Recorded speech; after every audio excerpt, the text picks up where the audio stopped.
this last week, my wife, she had this plan that she would take me, or we would go to McDonald's to get a cappuccino. And it started off okay, but when we got there, we were going through the drive-thru, and it's very cold here in Finland. And in this time of year, it can be this slate. It's this rainy snow, and it freezes your windows in your car. And I noticed that my window wouldn't open. So in that moment, I panicked. I felt anxious. I felt overwhelmed.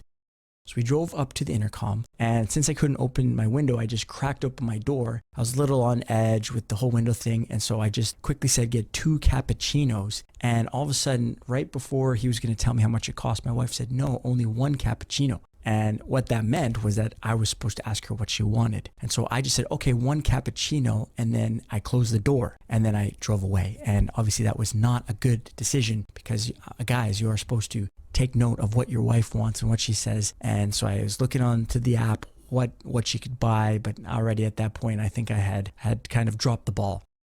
I knew my wife was going to come back and that we were going to have a conversation. And my mind was racing. I thought, oh, how many other things are we going to have to talk about? If we talk about this, we're going to talk about other stuff. Normally, I get really worried about having these follow-up conversations. Sometimes I feel I got to be very defensive, and it's just a very anxious feeling that I often give into. But there was this little voice inside of me that I feel like I don't often spend time listening to. And it was just reassuring me that even though I felt anxious at the window, anxious now to have this conversation, it was all going to be okay. And there was nothing to worry about, and that I could just relax and I could just listen to my wife when she came back, and that I was safe to just listen and almost view the situation as an outsider and not take things so personally. And so I took that little advice and I just listened to my wife process, and she was a little bit frustrated about the situation and other things popped up. And so the next day when my wife woke up in the morning, that's the first thing she said, was that when I listened to her, it felt like a therapy session for her.